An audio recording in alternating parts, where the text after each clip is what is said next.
राज्यातील परभणी जिल्ह्यात झालेल्या संविधान विटंबना प्रकरण आणि सोमनाथ सूर्यवंशी हत्या प्रकरण, त्याचबरोबर अमित शहा यांनी आंबेडकरांबद्दल केलेल्या वक्तव्याचा निषेध करण्यासाठी नाशिकच्या शालिमार परिसरात असलेल्या डॉक्टर बाबासाहेब आंबेडकरांच्या पुतळ्यावरून निषेध मोर्चा काढण्यात आला।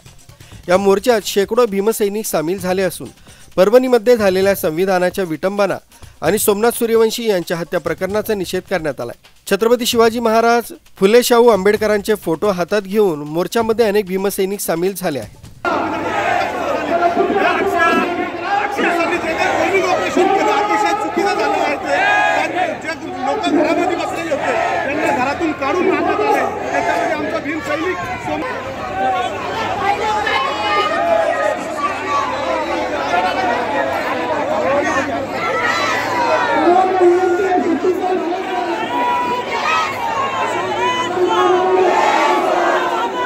आमच्या मागण्या जोपर्यंत पूर्ण होत नाही तोपर्यंत आम्ही अशा प्रकारचे मोर्चे करत राहू आणि निदर्शने करत राहू, अशा प्रकारचा इशारा मोर्चेकरांनी दिला। त्याचबरोबर सोमनाथ सूर्यवंशी यांच्या कुटुंबाला सरकारने 1 कोटी रुपये आर्थिक मदत जाहीर करावी अशी मागणी देखील यावेळी मोर्चेकरांकडून करण्यात आली। आंबेडकर हे फॅशन नाही, आंबेडकर हे ब्रँड इज ब्रँड आहे। आंबेडकर म्हणजे जो आम्ही खातो तो घास, तो घेतो तो श्वास, तो आंबेडकर। माणसाला माणसाला तो आंबेडकर।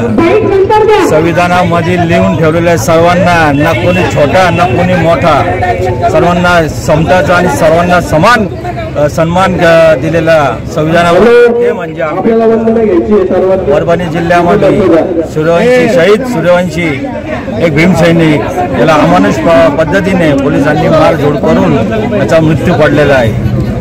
त्या शहीदाला तसं पाहायला गेलं तर पोलीस प्रशासनाने त्याच पोलीस जे होते त्या पोलिसीमध्ये त्यांना जे मारझोड केली सूर्यवंशीला, त्याला न्याय मिळण्यासाठी आम्ही सर्व समाज बांधव आज इथं बाबासाहेबांच्या पुतळ्यापाशी निदर्शने करत आहोत आणि आम्ही जिल्हाधिकारीला निवेदन देणार आहोत। सर्वांच्या एकजुटीने, सर्वांच्या एकवतीने डॉक्टर बाबासाहेब आंबेडकरांचा जिल्ह्यामध्ये